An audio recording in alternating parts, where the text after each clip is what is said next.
Have you ever loved something so much you're almost afraid to remember it? There have been a few moments in my life where the emotion was so raw, so pure, that it almost felt like I was grazing something pure, something divine. But what troubles me is how short-lived memories actually are. Every time I replay those memories in my head, details become less and less distinct. It's like replaying a tape. The only memories that do last forever, unchanged and unadulterated, are facts. Isn't that sad? No memory lasts forever. Well, at least their form does. But that's another discussion for a different day. This past month, I resolved to rewatch Her, to try and make sense of it all, to replace the memory with a new one. I still remember the first time I watched Her, and I still remember how it made me feel, this strange melancholy. And I stayed like that for an entire week. That feeling drove me crazy. For that entire week, I binge-watched every video essay I could find. I wanted explanation. I wanted something to give me that moment of catharsis and release me from my melancholy, but I couldn't. I was unsuccessful. Because quite frankly, the movie has no message. It never had one to begin with. In an interview with Spike Jonze, the creator of the film, he had explained that the intent was to just put his thoughts and feelings onto paper. But how do you make sense of something as subjective as someone's thoughts and feelings? How do you get a complete message from that? That's why I aim to create an entirely different video, one that focuses on the philosophy and psychology of the movie in a way that helps explain the complex emotions it presents, and ultimately, we'll discover that it's a piece of art made for the sake of art. Now, take what I say with a grain of salt. Anyone who's ever read anything on philosophy or psychology should know that there's not a whole lot of absolutes in either field, especially when we're talking about something as subjective as emotion. For every argument, there's a dozen counter-arguments. Otherwise, epistemology wouldn't be a thing. So, with that out of the way, let's move on to our first topic. Aesthetic experiences. Beauty comes from all sorts of places, whether it be from nature or art, but the thing about beauty is that it affects us. It makes us feel things and think about things and realize things. The experience we have of perceiving beauty... Did I just say booty? I guess booty is beauty. I don't know. The experience we have of perceiving beauty is called an aesthetic experience, and it's a concept that philosophers like to use to help them describe art. Now, when we talk about beauty, we're talking about the properties of an object, so maybe the shape and form of a vase, or the color and warmth of a sunrise. But these don't have to be physical properties. Sometimes we can appreciate the humor of a fictional character, even if we can't see them. Well, you seem like a person, but you're just a voice in a computer. I can understand how the limited perspective of an unartificial mind would perceive it that way. You'll get used to it. Was that funny? Yeah. Oh, good, I'm funny. Now, there are tons of ways to think about an aesthetic experience. It was first talked about by Plato, and the discussion is still going on to this day. So for our purposes, we're going to be talking about the emotional aspect of an aesthetic experience. And this seems quite fitting since the movie was Jones's way of putting feelings on paper. Now, we're going to work under the assumption that Jones's goal was to communicate these feelings to his audience. Because in this BBC interview, one of the questions he kept asking the interviewer was how she felt while watching the movie. I have, but I'm not allowed to tell people the end. Yeah. No, I'm just curious what your reaction to the movie, or what you felt when you were watching it. But is that, I don't know, did you watch it more from that point of view, Emily, or did you feel it emotionally at all? Take you. No, the movie is really not about technology or software, and that's why I'm trying to understand how you felt it when you watched the movie, because the movie, I mean, most people find it an emotional movie. So we're going to be focusing on something called transfer theory. According to transfer theory, an artist communicates their inner state through the experience the audience has of the artwork. Not only do we come to understand the artist, but we also begin to understand how they perceptually look at or experience the world. But we're still at a loss here. Sure, the movie is about Jones's thoughts and feelings, but what specifically were those thoughts and feelings about? Well, looking back at the BBC interview, he quite literally tells us what the film is all about. Yeah, because to me, it's not a movie about technology and society. It's not a commentary on that. That's the setting. That's the setting that we live in right now.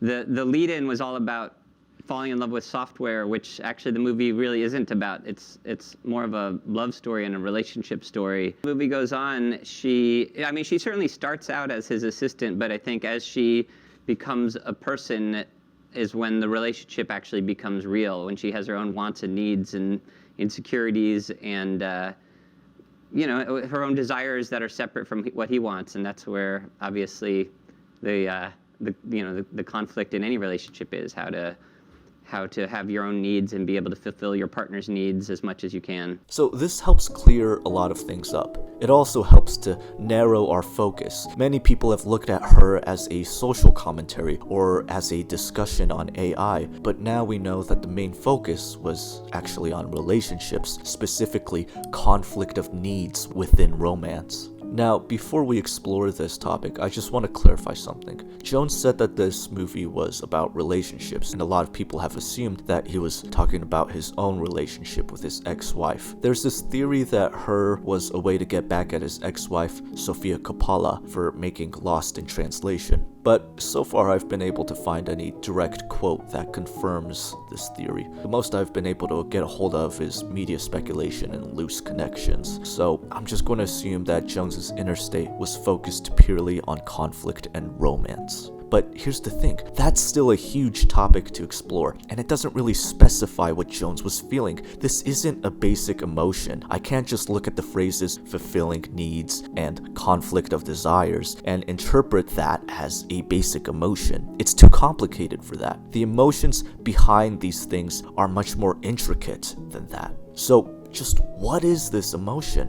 One philosopher named Schopenhauer claimed that emotion, especially that relating to perceiving art, was just this form of catharsis. Schopenhauer thought of emotion as wrapped up in motive and will. According to this article I read, I'm just going to pull up the name of it because I can't remember the name of it off the top of my head. Schopenhauer thought of emotion as wrapped up in motive and will, in its striving or frustration, but also claimed that aesthetic experience offered complete release from such striving and frustration. This quote-unquote release is going to play a huge part in our next discussion, but before we can talk about catharsis, we first have to talk about emotions and how they work. Before we can dive into Schopenhauer's release, we have to go over some basics. More specifically, we have to talk about basic emotions and Justin Bieber. Get it? Because his music is basic? Basic? I have to write jokes into my scripts or else I go fucking crazy. Do you know how long I've been writing this for? At this point, it's been weeks. Like, I've probably read 100 pages of, like, academia stuff, and then I'm only using, like, 1/10 of it. And I had to ask a bunch of smart people for all these smart questions, and they go like, I don't know. It's like, what do you mean you don't know?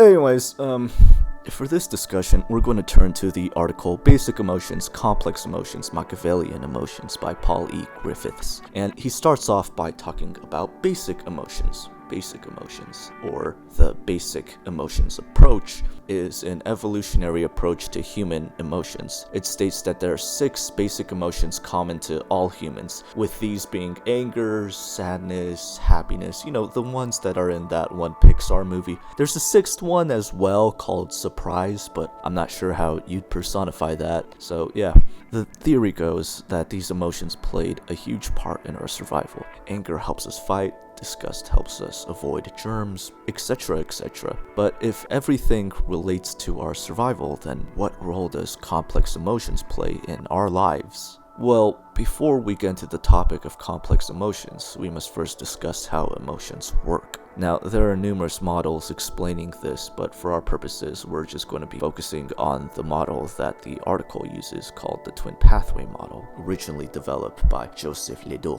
when he was studying how human bodies process fear. In it, it stipulates that our bodies utilize two neurological pathways in order to create emotion. We have a lower path that immediately processes some sensory data, while a higher path slowly processes all perceptual data. Finally, the amygdala processes data from both paths and integrates that data with responses from other regions of the brain. These regions of the brain help process the data so that we can understand the context and significance of the stimuli, but it also provides us with memories to help further that context. That's why the amygdala is associated with fear conditioning. And if you don't know what Pavlovian fear conditioning is, it's basically giving someone a neutral stimuli and making them associated with fear. For example, let's say I have a lab rat, and before I shock it, I blow a whistle. After a few times, the rat is going to associate the noise of the whistle with pain, and is going to have this fear-based response to whistling,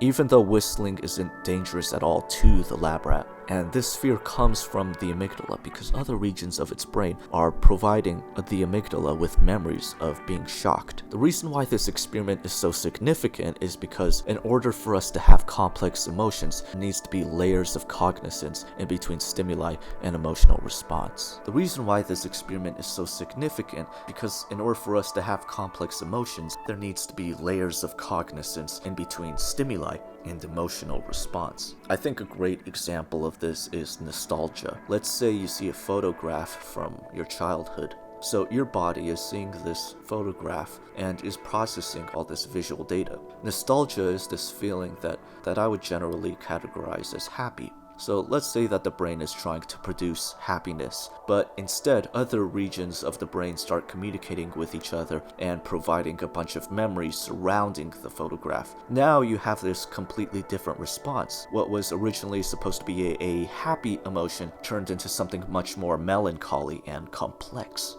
Memory isn't the only mechanism here that results in this complex emotion. According to Griffiths, the main mechanism behind our emotions is strategic thinking, in a term he coined as Machiavellian. According to Wikipedia, Machiavellianism is a personality trait often attributed to narcissists and psychopaths. It mainly focuses on one thing.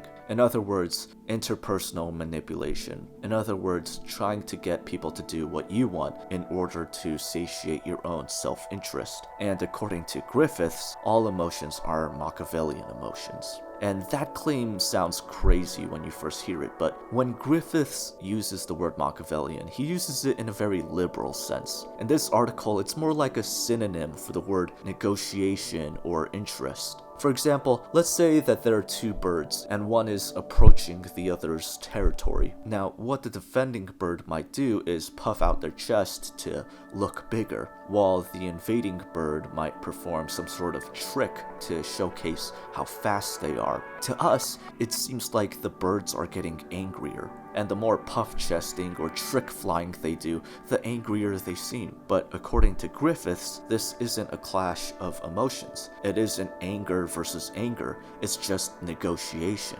They're trying to use emotional expression to probe each other and see whether or not it's worth fighting. In Her, we see Theodore do this numerous times. For example, Theodore sulks. What's wrong? How can you tell something's wrong? I don't know. I just can. Oh well. I have a lot of dreams about my ex-wife, Catherine. Where we're friends like we used to be. We're not going to be together, and we're not together, but we're friends still. And she's not angry. Is she angry? Yeah. Why? I think I hid myself from her. Left her alone in the relationship. Why haven't you gotten divorced yet? I think for her, it's just a piece of paper. It doesn't mean anything. What about for you? Not ready. I like being married. Yeah, but you haven't really been together for almost a year. You don't know what it's like to lose someone you care about. Yeah. You're right. I'm sorry. No, don't apologize. I'm sorry. You're right.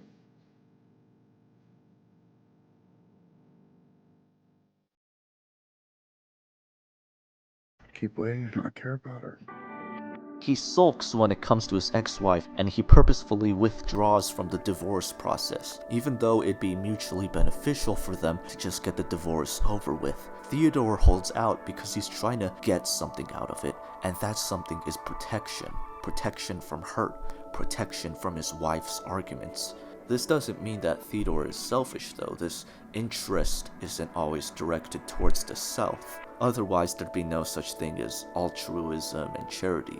Instead, this interest can be directed towards our society or our goals, and at times, ourselves. Numerous emotion theorists have suggested that emotions may be self-serving, occurring not when the situation objectively warrants the judgment embodied in the emotional appraisal, but rather when it suits the agent to interpret the situation in this light. Jean-Paul Sartre famously took this view. Emotions are a class of mental processes in which people regain psychic equilibrium by altering their perception of reality rather than altering reality itself. Effective cognition is thus like the fable of the sour grapes. Unable to discharge the desire for the grapes by obtaining them, we discharge it by ascribing to the grapes the property of being undesirable. So that was a very long and complicated quote, but there's two important parts to it. Firstly, that self-interest that I was talking about doesn't mean selfish interest. Instead, it's a wish for us to achieve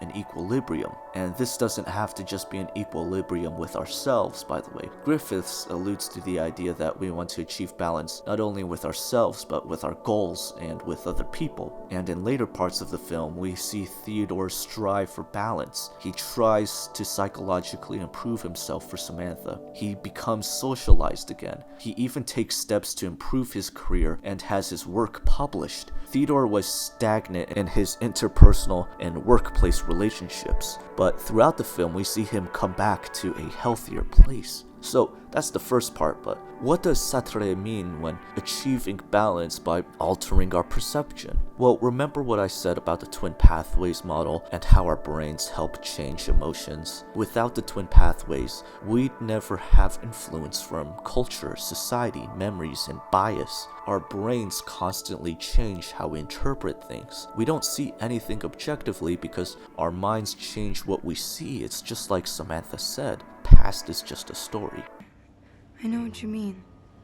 Last week, my feelings were hurt by something you said before, that I don't know what it's like to lose something, and I found myself... I'm sorry I said that. No, it's okay, it's okay. I caught myself thinking about it over and over, and then I realized that I was simply remembering it as something that was wrong with me. That was a story I was telling myself, that I was somehow inferior.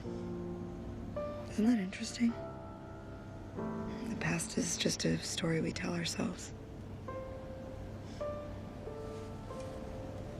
When we tell ourselves stories, it's to release ourselves from something. Sprinkled all throughout the film are these little flashbacks of Theodore's wife. These were stories that he'd recount to himself in order to try and relieve himself from his melancholy. Now, let's take a second look at this quote. Schopenhauer thought of emotion as wrapped up in motive and will, in its striving or frustration, but also claimed that aesthetic experience offered complete release from such striving and frustration. If all our emotions are Machiavellian, if our emotions are just responses to help us achieve or to recognize that we're not achieving, then art is the thing that releases us from it. Think about it. When you're out on a hike, witnessing beauty, witnessing nature, having an aesthetic experience, are you achieving anything at that moment? are you advancing some sort of personal or societal goal? Or when you're looking at a painting in an art museum, are you doing anything productive? Are you maximizing your evolutionary potential? Are you engaged in a negotiation between you and society? Well, maybe if you're like a political artist, I guess. I don't know. Regardless, there's a clear evolutionary benefit to being strategic and having complex Machiavellian emotions. Social interaction combined with human intelligence is just really freaking hard. I mean, that was the entirety of the movie. Theodore just struggling to navigate higher level communication with himself and others. And I feel like that's something Jones was trying to grasp. I know I denied that Her was about Jones's ex-wife, but I'm sure their divorce played a huge role in Jones's emotional state while he was writing the script. Jones was writing about conflict and relationships, and he had been together with her for 4 years. That's not something you forget about. And it certainly isn't something you'd never think about while writing a script on conflict and relationships. When we look at the majority of artists, many of them aren't happy people. We even have a term coined for this, called the tragic artist. A lot of people channel their pain into art as a way of feeling better about themselves, as a way of bringing balance. Referring back to transfer theory, what the artist is trying to give to the audience, what the artist is trying to give, I believe, is catharsis, alleviation, release. Art is what makes life worth living, isn't that what they say? So going back to my original question, when I felt that weird melancholy, what was it all about? What was it for? Why did this movie make me feel such a feeling?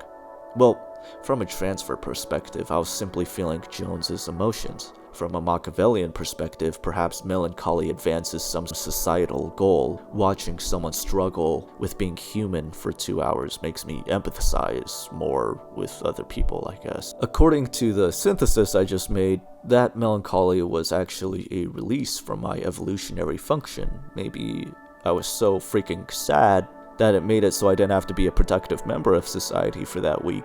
So, which is the right answer? Well, I could spend another 20 or 30 minutes talking about it. Most of it will involve Andy Warhol and anti-realism, but I'd rather just make an entirely separate video on it. Get more views that way. Get more subscribers. Get big number and feel good about myself. Is there a Machiavellian purpose to that? I don't freaking know. I'm recording this before lunch, and I got a big-ass burrito waiting for me. And I don't want to talk about this anymore. I've been writing this script for like weeks now. I just want to eat. I want to eat. I want to eat! I want to eat! You know what's funny is that I had this whole argument set up for the movie, but I didn't want to use it because it contradicts all the evidence I just listed out. Maybe I should make a part 2, like a separate video, and I wouldn't have to change any of the visual assets or research anything new. So yeah, that'd be pretty dope. I wonder if this is why like YouTubers make a part 2 video, just because they gave up like halfway through. That's funny. Making videos is funny. Okay, I'll see you in part 2 maybe, but for now it's lunchtime. Lunchtime!